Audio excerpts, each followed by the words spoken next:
ಇವತ್ತು ನಡೆದ ಅಂದರೆ ದಿನಾಂಕ 13/1/2019 ನಡೆದ PSI ಸಿವಿಲ್ ಎಕ್ಸಾಮ್ನ ಕೀ ಆನ್ಸರ್ಗಳನ್ನು ಕೊಡ್ತಾ ಇದ್ದೀನಿ. ಇದು ಕೇವಲ ನಿಮ್ಮ ರೆಫರೆನ್ಸ್ಗಾಗಿ. ನಾನು 2 ಕೋಚಿಂಗ್ ಸೆಂಟರ್ನ ಆನ್ಸರ್ಗಳನ್ನು ಒಂದು ಕಡೆ ಟ್ಯಾಲಿ ಮಾಡಿ ಕೆಲವೊಂದು ಉತ್ತರಗಳು ಡಿಫ್ರೆಂಟ್ ಆಗಿ ಇದೆ, ಅದನ್ನು ಕೂಡ ನಾನು ತಿಳಿಸ್ತೀನಿ. ಸೊ ಇವಾಗ ನೋಡೋಣ ಕೀ ಆನ್ಸರ್ಗಳನ್ನು. ಈ ಕೆಳಗಿನ ಯಾವ ಪರಿಸ್ಥಿತಿಗಳಲ್ಲಿ ರಾಸಾಯನಿಕ ಕ್ರಿಯೆಯು ಸಂಭವಿಸುವುದಿಲ್ಲ? ಇದರ ಉತ್ತರ ಸೋಡಿಯಂ ಅನ್ನು ನೀರಿನಲ್ಲಿ ಇರಿಸಿದಾಗ. ಇದು ಒಂದು ಅಕಾಡೆಮಿ ಸಿ ಅಂತ ಕೊಟ್ಟಿದ್ದಾರೆ. ಇನ್ನೊಂದು ಕೋಚಿಂಗ್ ಸೆಂಟರ್ ಅವರು ಸಾಮಾನ್ಯ ಲವಣವು ಗಾಳಿಗೆ ಅನಾವರಿಸಲ್ಪಟ್ಟಾಗ ಅಂತ ಕೊಟ್ಟಿದ್ದಾರೆ. ಸೊ ಇದರಲ್ಲಿ ಎ ಮತ್ತು ಸಿ ಉತ್ತರಗಳು ಬಂದಿದೆ. ಈ ಕೆಳಗಿನವುಗಳಲ್ಲಿ ಯಾವ ಬಿಂದುಗಳು ನೇರ ರೇಖೆಯಲ್ಲಿವೆ? ಉತ್ತರ EGB. ಸಿ ಬಿಂದುವಿಗೆ ಸಂಬಂಧಪಟ್ಟಂತೆ ಎ ಬಿಂದು ಯಾವ ದಿಕ್ಕಿನಲ್ಲಿದೆ? ಪೂರ್ವ ದಿಕ್ಕು. ಎಫ್ ಬಿಂದುವಿನ ಕಡೆಗೆ ಉತ್ತರ ದಿಕ್ಕಿನಲ್ಲಿ ಒಬ್ಬ ವ್ಯಕ್ತಿಯು 5 ಮೀಟರ್ ಚಲಿಸಿ ಬಲಕ್ಕೆ ತಿರುಗುತ್ತಾನೆ. ಈ ಕೆಳಗಿನವುಗಳಲ್ಲಿ ಯಾವ ಬಿಂದುವನ್ನು ಅವನು ಮೊದಲಿಗೆ ತಲುಪುತ್ತಾನೆ? ಉತ್ತರ ಇ. ಗೀತಾಳ ಸ್ಕೂಟರ್ನಲ್ಲಿ ಟ್ಯಾಂಕ್ ಬರ್ತಿರುವ ಪೆಟ್ರೋಲ್ 10 ದಿನಗಳಿಗೆ ಸಾಕಾಗುತ್ತದೆ. ಅವಳು ಪ್ರತಿದಿನ 25% ಹೆಚ್ಚು ಉಪಯೋಗಿಸಲಾರಂಭಿಸಿದರೆ ಟ್ಯಾಂಕ್ ಪೂರ್ತಿಯ ಇರಲು ಪೆಟ್ರೋಲ್ ಎಷ್ಟು ದಿನಗಳಿಗೆ ಸಾಕಾಗುತ್ತದೆ? ಉತ್ತರ 5. ಭಾರತದ ಸಂವಿಧಾನ ಸರ್ವೋಚ್ಚ ನ್ಯಾಯಾಲಯಕ್ಕೆ ಕೇಂದ್ರ ಮತ್ತು ರಾಜ್ಯಗಳ ನಡುವಿನ ವಿವಾದಗಳನ್ನು ಈ ಮೂಲಕ ಬಗೆಹರಿಸಲು ಅಧಿಕಾರ ಕೊಟ್ಟಿದೆ. ಉತ್ತರ ಮೂಲ ನ್ಯಾಯಾಧಿಕಾರ. ಗಡಿ ನಿರ್ವಹಣಾ ಇಲಾಖೆಯು ಯಾವ ಕೇಂದ್ರ ಸಚಿವಾಲಯದಡಿ ಬರುತ್ತದೆ? ಉತ್ತರ ಗೃಹ ಸಚಿವಾಲಯ. ಇವುಗಳಲ್ಲಿ ಯಾರ ಚುನಾವಣೆಗೆ ಭಾರತದ ಚುನಾವಣಾ ಆಯೋಗ ಸಂಬಂಧಪಟ್ಟಿಲ್ಲ? ಇದರ ಉತ್ತರ ಪಂಚಾಯತ್ಗಳು ಮತ್ತು ನಗರಸಭೆಗಳು. ಈ ರಿಟ್ಗಳಲ್ಲಿ ಯಾವುದು ಅಕ್ಷರಶಃ ನಾವು ಆದೇಶಿಸುತ್ತೇವೆ ಎಂದು ಅರ್ಥ ಕೊಡುತ್ತದೆ? ಇದರ ಉತ್ತರ ಪರಮಾದೇಶ. ಪ್ರಶ್ನೆ ಸಂಖ್ಯೆ 10ರಿಂದ 11 ಇಲ್ಲಿ ನೀಡಲ್ಪಟ್ಟ 3 ಅಕ್ಷರಗಳ 5 ಪದಗಳನ್ನು ಕೆಳಗಿನ ಪ್ರಶ್ನೆಗಳು ಆಧರಿಸುತ್ತದೆ. 10ನೇ ಪ್ರಶ್ನೆ ಏನೆಂದರೆ, ಮೇಲಿನ ಎಲ್ಲ ಪದಗಳ ಮೊದಲು ಮತ್ತು ಎರಡನೆಯ ಅಕ್ಷರಗಳನ್ನು ಪರಸ್ಪರ ಅದಲು ಬದಲು ಮಾಡುವುದರಿಂದ ಇಂಗ್ಲಿಷ್ ಭಾಷೆಯ ಎಷ್ಟು ಅರ್ಥಬದ್ಧವಾದ ಪದಗಳನ್ನು ರಚಿಸಬಹುದು? ಉತ್ತರ ಯಾವುದೂ ಸಾಧ್ಯವಿಲ್ಲ. ಮೇಲಿನ ಎಲ್ಲ ಪದಗಳ ಅಕ್ಷರಗಳನ್ನು ಅಕ್ಷರಾದಿ ಕ್ರಮದಲ್ಲಿ ಜೋಡಿಸಿದರೆ ಎಷ್ಟು ಪದಗಳು ಬದಲಾಗದೆ ಉಳಿಯುತ್ತದೆ? 1. 1857ರಲ್ಲಿ ಪ್ರಥಮ ಸ್ವಾತಂತ್ರ್ಯ ಹೋರಾಟ ಸಂದರ್ಭದಲ್ಲಿ ಭಾರತದ ಗವರ್ನರ್ ಜನರಲ್ ಯಾರಾಗಿದ್ದರು? Lord Canning. ಸಂಗಮ ಸಾಹಿತ್ಯ ಡ್ಯಾಶ್ ಆಗಿದೆ. ಇದು ದಕ್ಷಿಣ ಭಾರತದ ಪ್ರಾಚೀನ ಇತಿಹಾಸದ ಗುಣಲಕ್ಷಣಗಳನ್ನು ಹೇಳುವ ಮುಂಚಿನ ತಮಿಳು ಸಾಹಿತ್ಯ. ಬರ್ದೋಲಿ ಸತ್ಯಾಗ್ರಹದ ನಾಯಕ ಯಾರಾಗಿದ್ದರು? ವಲ್ಲಭಭಾಯಿ ಪಟೇಲ್. ಅಜಂತ ಗುಹೆಗಳು ಎಲ್ಲಿವೆ? ಮಹಾರಾಷ್ಟ್ರ. ವಿಟಮಿನ್ ಡಿ ಕೊರತೆ ಇರುವ ಹೀರಿಕೊಳ್ಳುವಿಕೆಯ ಕೊರತೆಗೆ ದಾರಿ ಮಾಡಿಕೊಡುತ್ತದೆ. ಉತ್ತರ ಕ್ಯಾಲ್ಸಿಯಂ. ಒಬ್ಬ ವ್ಯಕ್ತಿ 50 ಕಿಲೋಮೀಟರ್ ದೂರವನ್ನು 8 ಗಂಟೆಗಳಲ್ಲಿ ಕ್ರಮಿಸುತ್ತಾನೆ. ಅವನು 4 ಕಿಲೋಮೀಟರ್ ಪ್ರತಿ ಗಂಟೆಯಂತೆ ನಡೆದುಕೊಂಡು ಒಂದಿಷ್ಟು ದೂರ ಹೋಗುತ್ತಾನೆ ಮತ್ತು 10 ಕಿಲೋಮೀಟರ್ ಪ್ರತಿ ಗಂಟೆಯಂತೆ ಉಳಿದ ದೂರವನ್ನು ಬೈಸಿಕಲ್ನಲ್ಲಿ ಕ್ರಮಿಸುತ್ತಾನೆ. ಅವನು ನಡೆದುಕೊಂಡು ಸಾಗಿದ ದೂರವೆಷ್ಟು? ಉತ್ತರ 20 ಕಿಲೋಮೀಟರ್. ಸಭೆಯೊಂದರಲ್ಲಿ ಗ್ರಾಮದ ನಕ್ಷೆಯನ್ನು ಆಗ್ನೇಯ ದಿಕ್ಕು ಉತ್ತರವಾಗುವಂತೆ ಮತ್ತು ಈಶಾನ್ಯವು ಪಶ್ಚಿಮ ದಿಕ್ಕಾಗುವಂತೆ ಇರಿಸಲಾಗಿದ್ದಾರೆ. ಹಾಗಾದರೆ ದಕ್ಷಿಣ ಯಾವ ದಿಕ್ಕಾಗುತ್ತದೆ? ಒಂದು ಕೋಚಿಂಗ್ ಸೆಂಟರ್ನಲ್ಲಿ ಈಶಾನ್ಯ ಅಂತ ಕೊಟ್ಟಿದ್ದಾರೆ, ಇನ್ನೊಂದರಲ್ಲಿ ವಾಯುವ್ಯ ಅಂತ ಕೊಟ್ಟಿದ್ದಾರೆ. 2 ಮೇಕೆಗಳನ್ನು ಒಂದೇ ಬೆಲೆಯಲ್ಲಿ ಮಾರಿದಾಗ ಕಿರಣ್ ಒಂದು ಮೇಕೆಗೆ 10% ಲಾಭ ಪಡೆದರೆ ಇನ್ನೊಂದರ ಮೇಲೆ 10% ನಷ್ಟ ಅನುಭವಿಸುತ್ತಾನೆ. ಆಗ ಇದರ ಉತ್ತರ ಅವನು 1% ನಷ್ಟು ಅನುಭವಿಸುತ್ತಾನೆ. ಅವನು 1% ನಷ್ಟ ಅನುಭವಿಸುತ್ತಾನೆ. ರಮ್ಯಾ ರಶ್ಮಿಗಿಂತ ಅಂದವಾಗಿದ್ದಾಳೆ, ಆದರೆ ರೇಖಾಳಷ್ಟು ಅಂದವಾಗಿಲ್ಲ. ಹಾಗಾದರೆ ರಶ್ಮಿ ರಮ್ಯಾಳಷ್ಟು ಅಂದವಾಗಿಲ್ಲ. ಅರ್ಥಶಾಸ್ತ್ರದಲ್ಲಿ ನೊಬೆಲ್ ಪ್ರಶಸ್ತಿ ಪಡೆದ ಭಾರತೀಯ ಯಾರು? ಅಮರ್ತ್ಯ ಸೇನ್. ಈ ಕೆಳಗಿನ ಸಂಸ್ಥೆಗಳಲ್ಲಿ ಭಾರತದಲ್ಲಿ ಬಂಡವಾಳ ಮಾರುಕಟ್ಟೆ ನಿಯಂತ್ರಕ ಅಂದರೆ capital market regulator in India ಎಂದು ಯಾವುದನ್ನು ಕರೆಯುತ್ತಾರೆ? ಸೆಬಿ. ಯಾವ ದೇಶವು G20 ಸಮೂಹದ ಸದಸ್ಯನಾಗಿಲ್ಲ? ಥೈಲ್ಯಾಂಡ್. ಏಷಿಯನ್ನಲ್ಲಿನ ಒಟ್ಟು ಸದಸ್ಯರ ಸಂಖ್ಯೆ ಎಷ್ಟು? 10. ಈ ಕೆಳಗಿನವುಗಳಲ್ಲಿ ಯಾವುದು ಅರ್ಥಶಾಸ್ತ್ರದ ಆರ್ಥಿಕ ಚಟುವಟಿಕೆ ಆಗಿರುವುದಿಲ್ಲ? ಉತ್ತರ: ಒಬ್ಬ ಶಿಕ್ಷಕನು ತನ್ನ ಮನೆಯಲ್ಲಿ ತನ್ನ ಮಗಳಿಗೆ ಪಾಠ ಹೇಳುವುದು. ಕೆಳಗಿನವುಗಳಲ್ಲಿ ಯಾವ 2 ಜಿಲ್ಲೆಗಳ ಜೊತೆ ಕರ್ನಾಟಕದಲ್ಲಿ ಉಷ್ಣ ವಿದ್ಯುತ್ ಸ್ಥಾವರಗಳ ಸರಿಯಾದ ನೆಲೆಯನ್ನು ತೋರಿಸುತ್ತದೆ? ಉತ್ತರ: ರಾಯಚೂರು ಮತ್ತು ಉಡುಪಿ. ಇಳಕಲ್ ಸೀರೆಗಳಿಗಾಗಿ ಪ್ರಸಿದ್ಧಿ ಪಡೆದ ಇಳಕಲ್ ಪಟ್ಟಣವಿರುವ ಜಿಲ್ಲೆ ಬಾಗಲಕೋಟ್. ವಿದ್ಯುತ್ ಬಲ್ಬ್ನ ತಂತು ಇದರಿಂದ ತಯಾರಿಸಲ್ಪಡುತ್ತದೆ? ಟಂಗ್ಸ್ಟನ್. ಇವುಗಳಲ್ಲಿ ಯಾವುದು BT ಹತ್ತಿಯನ್ನು ಅತ್ಯುತ್ತಮವಾಗಿ ವಿವರಿಸುತ್ತದೆ? ಒಂದು ಕೋಚಿಂಗ್ ಸೆಂಟರ್ನಲ್ಲಿ ವೈರಸ್ ತಳಿಗಳನ್ನು ಉಪಯೋಗಿಸಿ ತಳಿ ಬದಲಾವಣೆ ಮಾಡಲಾಗಿದೆ ಅಂತ ಕೊಟ್ಟಿದ್ದಾರೆ. ಇನ್ನೊಂದರಲ್ಲಿ ಕೀಟನಾಶಕ ಉತ್ಪಾದಿಸಲು ತಳೀಯವಾಗಿ ಬದಲಾಯಿಸಲಾಗಿದೆ ಅಂತ ಕೊಟ್ಟಿದ್ದಾರೆ. ಸಂದುಗಳಲ್ಲಿ ಶೇಖರಣೆಗೊಳ್ಳುವುದರಿಂದ ಗೌಟ್ ಕಾಯಿಲೆ ಬರುತ್ತದೆ. ಇದರ ಉತ್ತರ: ಯೂರಿಕ್ ಆಮ್ಲ. 1946ರಲ್ಲಿ ಭಾರತಕ್ಕೆ ಆಗಮಿಸಿದ ಕ್ಯಾಬಿನೆಟ್ ಮಿಷನ್ ಯಾರ ಮುಂದಾಳತ್ವದಲ್ಲಿತ್ತು? ಉತ್ತರ: lord Pethick Lawrence. Grand trunk ರಸ್ತೆಯನ್ನು ಯಾವ ಅಧಿಕಾರಿಯ ಆಳ್ವಿಕೆಯಲ್ಲಿ ನಿರ್ಮಿಸಲ್ಪಟ್ಟಿತು? ಶೇರ್ ಶಾ ಸೂರಿ. ಮರಾಠ ಸಾಮ್ರಾಜ್ಯದಲ್ಲಿ ಮಂತ್ರಿಮಂಡಲದಲ್ಲಿ ಪ್ರಧಾನಿಯನ್ನು ಏನೆಂದು ಕರೆಯುತ್ತಿದ್ದರು? ಪೇಶ್ವಾ. ನಾಣ್ಯ ಪದ್ಧತಿಯ ಅಪಮೌಲ್ಯೀಕರಣ ಎಂದರೆ ಅಂತಾರಾಷ್ಟ್ರೀಯ ನಾಣ್ಯ ಪದ್ಧತಿಗಳ ಬೃಹತ್ ವ್ಯಾಪಾರಕ್ಕೆ ಸಂಬಂಧಿಸಿದಂತೆ ನಾಣ್ಯದ ಬೆಲೆಯಲ್ಲಿ ಇಳಿಕೆ. ಭಾರತದಲ್ಲಿ ಕೇಂದ್ರ ಬ್ಯಾಂಕಿಂಗ್ ಕಾರ್ಯಗಳನ್ನು ನಿರ್ವಹಿಸುವ ಬ್ಯಾಂಕ್ ಯಾವುದು? ಉತ್ತರ: 2. ಅದು ರಿಸರ್ವ್ ಬ್ಯಾಂಕ್ ಆಫ್ ಇಂಡಿಯಾ. ಕರ್ನಾಟಕದ ಮೊದಲ ಜಲವಿದ್ಯುತ್ ಸ್ಥಾವರ ಯಾವ ನದಿಗೆ ಅಡ್ಡಲಾಗಿ ನಿರ್ಮಿಸಲಾಗಿದೆ? ಶಿವನ ಸಮುದ್ರ ಬಳಿ, ಕಾವೇರಿ. ಇವುಗಳಲ್ಲಿ ಯಾವುದು ಕರ್ನಾಟಕದಲ್ಲಿನ ವಿದ್ಯುತ್ ಪೂರೈಕೆ ಕಂಪನಿ ಅಲ್ಲ? ಉತ್ತರ: ಟೆಸ್ಕಾಂ. ಇವುಗಳಲ್ಲಿ ಯಾವುದು ಕರ್ನಾಟಕದ ಪೂರ್ವಾಭಿಮುಖವಾಗಿ ಹರಿಯುವ ನದಿಯಲ್ಲ? ಉತ್ತರ: ಶರಾವತಿ. ಕರ್ನಾಟಕದ ಅತ್ಯಂತ ಎತ್ತರದ ಶಿಖರ ಇದಾಗಿದೆ, ಮುಳ್ಳಯ್ಯನಗಿರಿ. ಕರ್ನಾಟಕ ರಾಜ್ಯಕ್ಕೆ ಸಂಬಂಧಪಟ್ಟಂತೆ ಇವುಗಳನ್ನು ಹೊಂದಿಸಿ. ಇದರ ಸರಿಯಾದ ಉತ್ತರ: ಗೋಕಾಕ್ ಜಲಪಾತ, ಬೆಳಗಾವಿ; ಅಬ್ಬೆ ಜಲಪಾತ, ಕೊಡಗು; ಗೇರುಸೊಪ್ಪ ಜಲಪಾತ, ಶಿವಮೊಗ್ಗ; ಭರಚುಕ್ಕಿ ಜಲಪಾತ, ಮಂಡ್ಯ. ಭಾರತದಲ್ಲಿ ಸ್ಥಳೀಯವಾಗಿ ನಿರ್ಮಿಸಲ್ಪಟ್ಟ ಪರಮಾಣು ವಿದ್ಯುತ್ ಕೇಂದ್ರ ಯಾವುದು? ಕಲ್ಪಕಂ. ಈ ಕೆಳಗಿನ ನದಿಗಳಲ್ಲಿ ಮೇಲ್ಮೈನ ಒಳಚರಂಡಿ ವ್ಯವಸ್ಥೆಯ ಉದಾಹರಣೆ ಯಾವುದು? ಚಂಬಾಲ್. ಭಾರತದ ಕೇಂದ್ರಾಡಳಿತ ಪ್ರದೇಶಗಳಲ್ಲಿ ಅತಿ ಹೆಚ್ಚು ಚದುರ ಅಡಿಯುಳ್ಳದ್ದು ಈ ಕೆಳಗಿನವುಗಳಲ್ಲಿ ಯಾವುದು? ಅಂಡಮಾನ್ ಮತ್ತು ನಿಕೋಬಾರ್ ದ್ವೀಪ ಸಮೂಹಗಳು. ಮುಲ್ಲಪೆರಿಯಾರ್ ಅಣೆಕಟ್ಟು ಯಾವ 2 ರಾಜ್ಯಗಳ ನಡುವಿನ ದೀರ್ಘಕಾಲದಿಂದ ಬಾಕಿಯಾಗಿ ಉಳಿದ ವಿಷಯವಾಗಿದೆ? ತಮಿಳುನಾಡು ಮತ್ತು ಕೇರಳ. ಲಾಲ್ ಬಕಿಯಾ, ಬಾಗ್ಮತಿ ಮತ್ತು ಕಮ್ಲಾ ನದಿಗಳ ಉದ್ದಕ್ಕೂ ಒಡ್ಡು ಏರಿಕೆಯ ಅಣೆಕಟ್ಟಿನ ಸಬಲೀಕರಣ ಮತ್ತು ವಿಸ್ತೀರ್ಣತೆಯ ವಿಚಾರದಲ್ಲಿ ಭಾರತವು ಕೆಳಗಿನ ಯಾವ ನೆರೆಯ ದೇಶಕ್ಕೆ ಸಹಕಾರ ಒದಗಿಸುತ್ತಾ ಇದೆ? ಉತ್ತರ: ನೇಪಾಳ. 1780-1784ರವರೆಗೆ ಮಂಗಳೂರು ಒಪ್ಪಂದಕ್ಕೆ ಸಂಬಂಧಿಸಿದಂತೆ ಈ ಕೆಳಗಿನವುಗಳಲ್ಲಿ ಯಾವುದು ನಿಜವಲ್ಲ? ಇದರ ಉತ್ತರ: ಒಪ್ಪಂದ ಒಂದು ನೀತಿಯಾಗಿತ್ತು ಮತ್ತು ಬ್ರಿಟಿಷರಿಗೆ ಮಾನಸಿಕ ವಿಜಯವಾಗಿತ್ತು.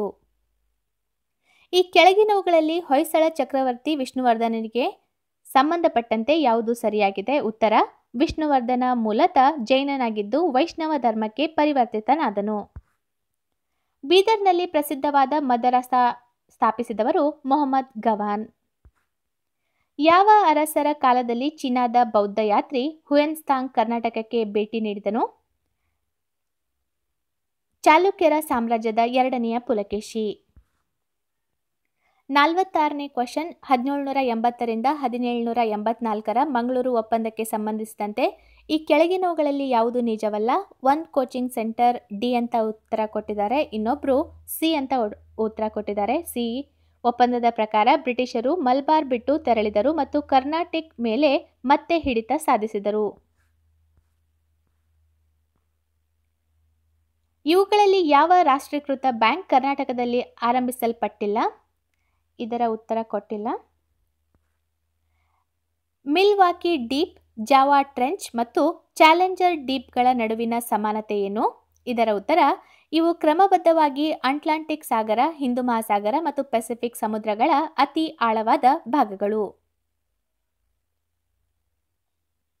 52ನೇ ಕ್ವಶನ್. ಸಮುದ್ರದ ನೆಲದಿಂದ 1000 ಮೀಟರ್ಗಿಂತ ಎತ್ತರಕ್ಕೆ ಇರುವ ಸಬ್ಮರೀನ್ ಪರ್ವತ ಅಥವಾ ಶಿಖರವನ್ನು ಏನೆಂದು ಕರೆಯುತ್ತಾರೆ? ಸಿ ಮೌಂಟ್ಗಳು. ಈ ಕೆಳಗಿನವುಗಳಲ್ಲಿ ಬೆಚ್ಚಗಿನ ಪ್ರವಾಹ ಹರಿವು ಯಾವುದು? ಕುರೋಶಿಯೋ ಕರೆಂಟ್. 2018ರ ಏಷ್ಯನ್ ಗೇಮ್ಸ್ನ ಶೂಟಿಂಗ್ನಲ್ಲಿ ಪ್ರತ್ಯೇಕ ಬಂಗಾರದ ಪದಕವನ್ನು ಗೆದ್ದ ಭಾರತದ ಮೊಟ್ಟ ಮೊದಲ ಮಹಿಳೆ ಯಾರು? ರಾಹಿ ಸರ್ನೋಬತ್. ವಿಜ್ಞಾನಿಗಳ ಅಂತಾರಾಷ್ಟ್ರೀಯ ತಂಡವು ಇತ್ತೀಚೆಗೆ ಬೆಳೆಸಲ್ಪಟ್ಟ ಯಾವ ಬೆಳೆಯ ಜೆನೆಟಿಕ್ ಕೋಡ್ ಅನ್ನು ಮೊದಲು ಮುರಿದಿರುವುದು? ಉತ್ತರ ಗೋಧಿ. ಈ ಕೆಳಗಿನವುಗಳಲ್ಲಿ ಮೂಲಭೂತ ಹಕ್ಕುಗಳನ್ನು ಯಾವುದು ಸಂರಕ್ಷಿಸುತ್ತದೆ? ನ್ಯಾಯಾಂಗ. ಸ್ವತಂತ್ರ ಭಾರತದಲ್ಲಿ ಮೊದಲ ಜನರಲ್ ಎಲೆಕ್ಷನ್ ಯಾವ ವರ್ಷದಲ್ಲಿ ನಡೆದಿತ್ತು? 1951. ಸಂವಿಧಾನದ ಯಾವ ವಿಧಿಯ ಅಡಿಯಲ್ಲಿ ಒಬ್ಬ ವ್ಯಕ್ತಿ ಮೂಲಭೂತ ಹಕ್ಕುಗಳ ಉಲ್ಲಂಘನೆಯಾದಲ್ಲಿ ನೇರವಾಗಿ ಸರ್ವೋಚ್ಚ ನ್ಯಾಯಾಲಯಕ್ಕೆ ಮೊರೆ ಹೋಗಬಹುದು? ಉತ್ತರ 32ನೇ ವಿಧಿ. ಭಾರತದಲ್ಲಿ ಯಾವ ತಾರೀಕಿಗೆ ಕಿಸಾನ್ ದಿವಸ ಆಚರಿಸಲ್ಪಡುತ್ತದೆ? ಉತ್ತರ ಡಿಸೆಂಬರ್ 23. ಇನ್ಫೋಸಿಸ್ ಹೊಸ ಮುಖ್ಯ ಕಾರ್ಯನಿರ್ವಹಣಾ ಅಧಿಕಾರಿ ಮತ್ತು ಆಡಳಿತ ನಿರ್ದೇಶಕರಾಗಿ ಯಾರು ಅಧಿಕಾರ ವಹಿಸಿಕೊಂಡಿದ್ದಾರೆ? ಉತ್ತರ ಸಲೀಲ್ ಪರೇಖ್. ವಿಂಗ್ಸ್ ಎಂಬ ವಿಒಐಪಿ ಆಧಾರಿತ ದೂರವಾಣಿ ವ್ಯವಸ್ಥೆಯನ್ನು ಯಾವ ಟೆಲಿಕಾಂ ಕಂಪನಿಯು ಪ್ರಾರಂಭಿಸಿದೆ? ಉತ್ತರ ಬಿಎಸ್ಎನ್ಎಲ್. ಇತ್ತೀಚೆಗೆ ಸಾವನ್ನಪ್ಪಿದ ಟ್ರಿನಿಡಾಡ್ನಲ್ಲಿ ಜನಿಸಿದ ಮೂಲತಃ ಭಾರತದ ಲೇಖಕರಾದ ದಿವಂಗತ ವಿ.ಎಸ್. ನೈಪೌಲ್ ರವರ ಈ ಕೆಳಗಿನ ಕೃತಿಗಳಲ್ಲಿ ಯಾವುದು ಸೇರಿರುವುದಿಲ್ಲ? ಉತ್ತರ the remains of the day. ಜಗತ್ತಿನ ಕಾಯ್ದಿಟ್ಟ ಜೀವಗೋಳದ ಜಾಲದಲ್ಲಿ ಸೇರಿದ ಭಾರತದಲ್ಲಿನ ಕಾಯ್ದಿಟ್ಟ ಜೀವಗೋಳದ ಪ್ರಸ್ತುತ ಸಂಖ್ಯೆ ಎಷ್ಟು? 11. ಕರ್ನಾಟಕ ಪೊಲೀಸ್ ಫ್ಲಾಗ್ ಡೇ ದಿನವನ್ನು ಯಾವಾಗ ಆಚರಿಸಲಾಗುತ್ತದೆ? ಉತ್ತರ ಏಪ್ರಿಲ್ 2ರಂದು. ನ್ಯಾಯ ವಿಚಾರಣೆ ಇಲ್ಲದೆ ಜನಸಾಮಾನ್ಯರನ್ನು ಕೊಲ್ಲುವುದು ಮತ್ತು ಹಿಂಸೆಯ ವಿರುದ್ಧ ಕಾನೂನನ್ನು ಸೂಚಿಸಲು ಕೇಂದ್ರ ಸರ್ಕಾರವು ಉನ್ನತ ಮಟ್ಟದ ಯಾವ ಸಮಿತಿಯನ್ನು ಸೂಚಿಸಿದೆ? ಉತ್ತರ ರಾಜೀವ್ ಗೌಬಾ ಸಮಿತಿ. ನಾಗರಿಕ ರಾಷ್ಟ್ರೀಯ ನೋಂದಣಿಯ ಮೊದಲ ಕರಡು ಯಾವ ರಾಜ್ಯಕ್ಕೆ ಬಿಡುಗಡೆಯಾಯಿತು? ಉತ್ತರ ಅಸ್ಸಾಂ. 2018ರ ದಾದಾ ಸಾಹೇಬ್ ಫಾಲ್ಕೆ ಪ್ರಶಸ್ತಿಯನ್ನು ಯಾರು ಪಡೆದಿದ್ದಾರೆ? ವಿನೋದ್ ಖನ್ನಾ. ಜಪಾನ್ ದ್ವೀಪ ಸಮುದಾಯದ ಯಾವ ದ್ವೀಪದಲ್ಲಿ ಹಿರೋಶಿಮಾ ಮತ್ತು ನಾಗಸಾಕಿ ನಗರಗಳಿವೆ? ಉತ್ತರ ಹೋನ್ಶು ಮತ್ತು ಕ್ಯೂಶೂಕ್ ಅನುಕ್ರಮವಾಗಿ. ಈ ಕೆಳಗಿನವರಲ್ಲಿ ಯಾರು ಪಟ್ಟದಕಲ್ಲು ಮತ್ತು ಐಹೊಳೆಗಳ ಸುಂದರ ದೇಗುಲಗಳನ್ನು ನಿರ್ಮಿಸಿದರು? ಉತ್ತರ ಚಾಲುಕ್ಯರು. ಕಲ್ಯಾಣಿ ಚಾಲುಕ್ಯರಲ್ಲಿ ಜಗದೇಕ ಮಲ್ಲ ಬಿರುದು ಪಡೆದವರು? 2ನೇ ಜಯಸಿಂಹ. 2018ರ ಫಿಫಾ ವರ್ಲ್ಡ್ ಕಪ್ ಪಂದ್ಯದಲ್ಲಿ ಗೋಲ್ಡನ್ ಬಾಲ್ ಪ್ರಶಸ್ತಿಯನ್ನು ಗೆದ್ದ ಅತ್ಯುತ್ತಮ ಆಟಗಾರ ಯಾರು? ಲೂಕಾ ಮ್ಯಾಡ್ರಿಕ್. ಭಾರತದ ಮಿಸೈಲ್ಗಳಲ್ಲಿ ಸೂಪರ್ಸಾನಿಕ್ ಕ್ರೂಸ್ ಮಿಸೈಲ್ ಯಾವುದು? ಬ್ರಹ್ಮೋಸ್. 2018ರ ಗೋಲ್ಡನ್ ಮ್ಯಾನ್ ಬೂಕರ್ ಪ್ರಶಸ್ತಿಯನ್ನು ಗೆದ್ದ ಕೃತಿ ಅಥವಾ ಕಾದಂಬರಿ ಯಾವುದು? The English patient. Nag missile ಅನ್ನು ಅಭಿವೃದ್ಧಿಪಡಿಸಿದ ಭಾರತೀಯ ಸಂಸ್ಥೆ ಯಾವುದು? DRDO. ಸಂವಿಧಾನದಲ್ಲಿ ಶಿಕ್ಷಣದ ಹಕ್ಕನ್ನು ಒದಗಿಸುವ ಹೊಸ ಆರ್ಟಿಕಲ್ 21A ಇದನ್ನು ಸೇರ್ಪಡಿಸಿದ ತಿದ್ದುಪಡಿ ಯಾವುದು? 86ನೇ ತಿದ್ದುಪಡಿ. ಮಹಿಳೆಯರಿಗಾಗಿನ ರಾಷ್ಟ್ರೀಯ ಆಯೋಗವು ಡ್ಯಾಶ್ನೊಂದಿಗೆ ಅಂತರ್ಜಾಲದ ಸುರಕ್ಷಿತ ಬಳಕೆಯ ಕುರಿತು ಮಹಿಳೆಯರಿಗೆ ತರಬೇತಿ ನೀಡಲು ಡಿಜಿಟಲ್ ಸಾಕ್ಷರತಾ ಕಾರ್ಯಕ್ರಮವೊಂದನ್ನು ಆಯೋಜಿಸಲು ಪಾಲುದಾರಿಕೆ ಹೊಂದಿದೆ? ಉತ್ತರ ಫೇಸ್ಬುಕ್. ವಿಶ್ವಸಂಸ್ಥೆಯ ಪರಿಸರ ಕಾರ್ಯಕ್ರಮ ಡ್ಯಾಶ್ ವಿಮಾನ ನಿಲ್ದಾಣವನ್ನು ಜಗತ್ತಿನ ಮೊದಲ ಪೂರ್ಣ ಪ್ರಮಾಣದ ಸೌರಶಕ್ತಿ ಚಾಲಿತ ವಿಮಾನ ನಿಲ್ದಾಣವೆಂದು ಗುರುತಿಸಿದೆ? ಉತ್ತರ ಕೊಚ್ಚಿನ್. CIAL.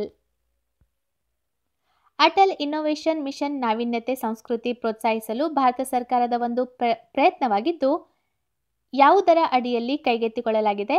ನೀತಿ ಆಯೋಗ. ಇಂದು ಮಲ್ಹೋತ್ರಾ ಇವರು ಇತ್ತೀಚೆಗೆ ಸರ್ವೋಚ್ಚ ನ್ಯಾಯಾಲಯದ ನ್ಯಾಯಾಧೀಶರಾಗಿ ಪ್ರಮಾಣ ವಚನ ಸ್ವೀಕರಿಸಿದ ಮೊದಲ ಮಹಿಳಾ ಹಿರಿಯ ವಕೀಲರಾಗಿದ್ದಾರೆ. ಸಾಗರ್ ಕವಚ್ ಎಂದರೆ ಕರಾವಳಿ ಭದ್ರತೆಯಲ್ಲಿನ ಲೋಪದೋಷಗಳ ಮೌಲ್ಯಮಾಪನ ಮತ್ತು ಭದ್ರತೆ ಬಲಪಡಿಸಲು ಕಾರ್ಯಾಭ್ಯಾಸ. ಮೊಬೈಲ್ ಟೆಲಿಫೋನ್ನಲ್ಲಿ GSM ಎಂದರೆ global system of mobile communication. BIOS ಎಂದರೆ ಬೇಸಿಕ್ ಇನ್ಪುಟ್ ಔಟ್ಪುಟ್ ಸಿಸ್ಟಮ್.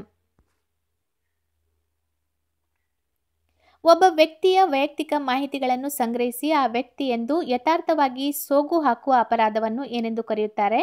ಒಂದರಲ್ಲಿ ಹ್ಯಾಕ್ ಮಾಡುವುದು ಅಂತ ಕೊಟ್ಟಿದ್ದಾರೆ, ಇನ್ನೊಂದರಲ್ಲಿ ಗುರುತು ಅಪಹರಣ. ಭ್ರಾಂತಿ ಮರೀಚಿಕೆಗೆ ಕಾರಣವೇನು? ಬೆಳಕಿನ ಸಮಗ್ರ ಆಂತರಿಕ ವಕ್ರೀಕರಣ.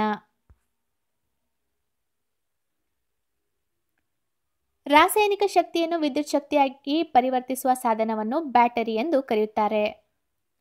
2018ರ ಜಕಾರ್ತ್ ಏಷ್ಯನ್ ಗೇಮ್ಸ್ನಲ್ಲಿ ಅಥ್ಲೆಟಿಕ್ಸ್ನ ಯಾವ ವಿಭಾಗದಲ್ಲಿ ತೇಜಿಂದರ್ ಪಾಲ್ ಸಿಂಗ್ ಭಾರತಕ್ಕೆ ಮೊದಲ ಚಿನ್ನದ ಪದಕ ತಂದುಕೊಟ್ಟರು?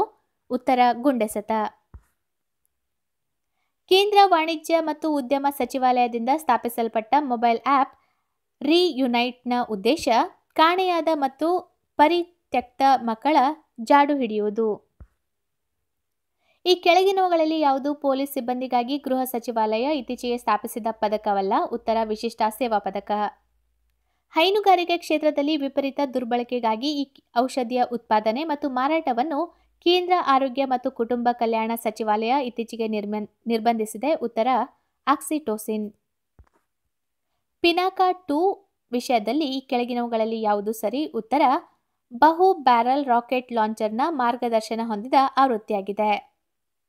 ಒಂದು ಸಬ್ಮರೀನ್ನಲ್ಲಿ ಸಮುದ್ರ ಮಟ್ಟದ ಮೇಲಿರುವ ವಸ್ತುಗಳನ್ನು ನೋಡಲು ಉಪಯೋಗಿಸುವ ಉಪಕರಣ ಯಾವುದು? ಪೆರಿಸ್ಕೋಪ್. ಗುರುತ್ವದಿಂದ ಉಂಟಾದ ವೇಗೋತ್ಕರ್ಷವು ಯಾವುದರಿಂದ ಮುಕ್ತವಾಗಿರುತ್ತದೆ? ಉತ್ತರ ವಸ್ತುವಿನ ಘನರಾಶಿ ಅಥವಾ ಮಾಸ್. ತುಕ್ಕು ಹಿಡಿಯುವುದರಿಂದ ಕಬ್ಬಿಣದ ತೂಕವು ಹೆಚ್ಚಾಗುತ್ತದೆ. ಲಾಫಿಂಗ್ ಗ್ಯಾಸ್ ಅಥವಾ ನಗೆ ಅನಿಲ ಯಾವುದು? Nitrous oxide. ರೇಡಿಯಂ ಯಾವ ಖನಿಜದಿಂದ ಪಡೆಯಲಾಗುತ್ತದೆ? Pitch blend. ಲೋಕಸಭೆಯಲ್ಲಿ ಅಂಗೀಕರಿಸಲಾದ ಕ್ರಿಮಿನಲ್ ಕಾಯ್ದೆ ಈ ವಿಷಯವಾಗಿ ಅವಕಾಶ ಕಲ್ಪಿಸಿದೆ. ಉತ್ತರ 12 ವರ್ಷಕ್ಕಿಂತ ಕಡಿಮೆ ವಯಸ್ಸಿನ ಬಾಲಕಿಯರ ಅತ್ಯಾಚಾರ ಅಪರಾಧಿಗಳಿಗೆ ಮರಣದಂಡನೆ. ಭಾರತೀಯ ಸೇನೆಗಾಗಿ ಮೇಕ್ ಇನ್ ಇಂಡಿಯಾದ ಅಡಿಯಲ್ಲಿ ತಯಾರಿಸಲಾದ V-46 ಮತ್ತು V-92S2ಗಳು ಅಧಿಕ ಶಕ್ತಿಯ ಬಹು ಇಂಧನ ಇಂಜಿನ್ಗಳು. ಹುಲಿ ಸಂರಕ್ಷಣೆ ಕುರಿತ ಜಾಗೃತಿ ಮೂಡಿಸಲು ಅಂತಾರಾಷ್ಟ್ರೀಯ ಹುಲಿ ದಿನವನ್ನು ಯಾವ ದಿನ ಆಚರಿಸಲಾಗುತ್ತದೆ? ಉತ್ತರ ಜುಲೈ 29. ಭಾರತ ಅಭಿವೃದ್ಧಿಗೊಳಿಸಿದ ಮೊಟ್ಟಮೊದಲ ಪರಿಸರ ಸ್ನೇಹಿ ಜೈವಿಕ ಇಂಧನ ಚಾಲಿತ ವಿಮಾನ ಇತ್ತೀಚೆಗೆ ಡೆಹ್ರಾಡೂನ್ನಿಂದ ದೆಹಲಿಗೆ ಪ್ರಯಾಣಿಸಿತ್ತು. ಜೈವಿಕ ಇಂಧನವಾಗಿ ಉಪಯೋಗಿಸಿದ್ದು ಯಾವುದರ ತೈಲ ಮಿಶ್ರಣ? ಉತ್ತರ ಜಟ್ರೋಫಾ ಬೀಜಗಳು. ರಕ್ಷಣಾ ಸಚಿವರ ವೈಜ್ಞಾನಿಕ ಸಲಹೆಗಾರರಾಗಿ ಇತ್ತೀಚೆಗೆ ನೇಮಕಗೊಂಡ ಗಣ್ಯ ಕ್ಷಿಪಣಿ ವಿಜ್ಞಾನಿ ಶ್ರೀ ಜಿ ಸತೀಶ್ ರೆಡ್ಡಿ. ಈ ಕೀ ಆನ್ಸರ್ಗಳು ಕೇವಲ ನಿಮ್ಮ ರೆಫರೆನ್ಸ್ಗಾಗಿ.